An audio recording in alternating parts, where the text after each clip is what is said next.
Hey everybody, it's Luke over at Galaxy Tech Review, and today I've got a product from BabyTone. This is the wireless IP camera or wireless indoor security camera from BabyTone, and this is going to be great if you want to monitor your home or your office while you're away.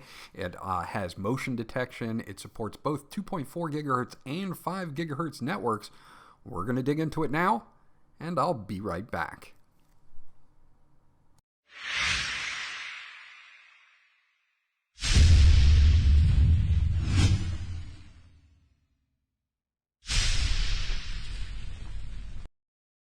Okay, so this is everything that you get. Once you get it out of the box, of course, you're going to get the camera and you're going to get a quick guide here. And this is going to be in a couple different languages in case English is not your first language. You can scan this QR code to get the MIPC app, and it's available for Android and for iOS. So it doesn't really matter which type of phone you have. You can use Android or iOS to get the camera set up and ready to go. But it's got a lot of good information in here also on how to mount this camera with the included hardware. Speaking of, we do have a mount here, and of course you can mount this either to a wall or a ceiling, and you can tighten these knobs to get the correct angle that you would like. Obviously, you'll be screwing this into the bottom of the camera, and then you can hang it either from the ceiling or the wall, and you'll get that perfect angle you need when you are away from home. They do include a charge cable, power cable here. It's going to be a standard USB Type A to USB Type C cable, and it is a very long cable, which is nice. They also include a 2-prong AC adapter to USB adapter for powering the device. It will have to be plugged in because it does not have any internal batteries, but the cable is nice and long, so if you have to route it anywhere, you're not going to have any problems. Now looking at the main camera here, it is a 4 megapixel sensor. It is capable of panning and tilting up to 355 degrees, 355 degree horizontal and a 100 degree vertical with an 8 times digital zoom, so you can zoom in as well. If you tilt it up here, you can see that there is a spot for a reset hole and for a micro SD card. It does have an IR LED for night mode as well. On the back, you do have your power input and also a wired Ethernet jack. If you do not want to run this wireless, you can wire this to your Ethernet network if you would like as well. On the side, you're going to have a speaker for this, and on the bottom, you're going to have some nice feet on the bottom here to hold it in place on your desk if you're going to use this as desk mounted, and there is that hole in the middle there that is going to be for the mounting with the included mount and hardware. Overall, a pretty nice build and fairly compact. Let's get it set up and check out the app. Okay, so the app that you're going to want to use is called MIPC. You can see I've got my camera all hooked up to power here. It is ready to go. And the MIPC app on my Android phone, again, you can get this for iOS as well if you're using an iOS device such as an iPad or iPhone. You'll make an account here, and then to add a device, you just have to click the plus button in the upper left-hand corner to add your device.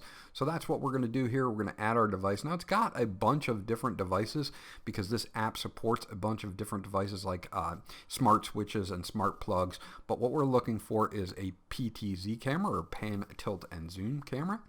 And it's going to say make sure that your device is near your router and powered on, so we're going to hit next. And now it's going to ask to scan a QR code that is on the bottom of the camera. So we're going to do that right now with the app, and as soon as we do that, it will allow us to add our Wi-Fi connection. Now you can do this by 3 different methods, either by sound recommended, or by QR code, or by Ethernet cable if you're not going to do wireless. So you have those options. We're going to do this by sound. It's going to ask me for my Wi-Fi network, and it does support 5G. I have that in there. And then, of course, I'll have to add my Wi-Fi password. Once I add my Wi-Fi password and hit accept, it's going to prepare the connection. Now this takes about, say 20 seconds or so. And what this is doing is it's communicating with the camera directly and trying to upload that information. It will also do this through sound as well. And I'll let you hear exactly how this communicates back and forth between the app on your phone and on the camera itself, so that you can get an idea of what the setup sound is going to be like.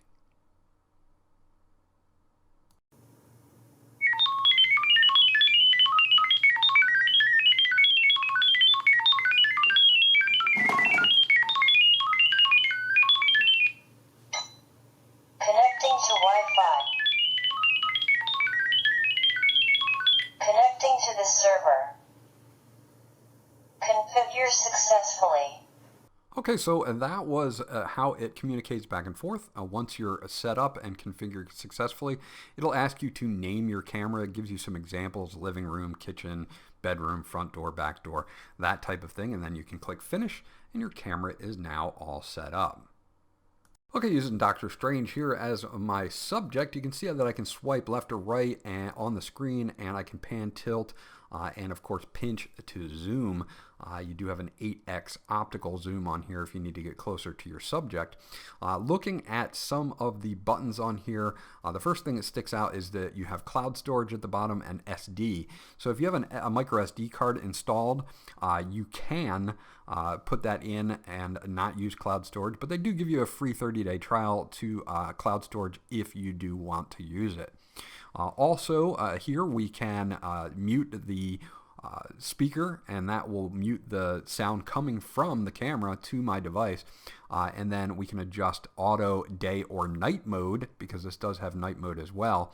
And then we can do our standard 4 megapixel or smooth for our setup as far as the image quality goes. And then we have a couple buttons at the bottom here where we can click a picture button here and save an image directly to my phone. And I can also do the same for live footage as well. So I can save the video right to my phone. Now here's a manual alarm that you can use to scare off someone.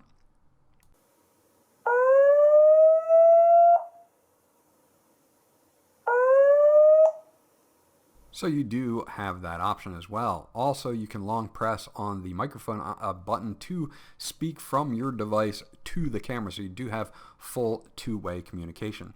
Now, if we take a look at settings here, we've got a bunch of different things we can do. If you have a device upgrade here, so if there is an update in firmware, you can check it here. So that's always good to make sure that you're on the most updated firmware. Your system date and time, restarting, factory reset, setting the password, or sharing the device. You can actually share a live feed with someone else if you would like.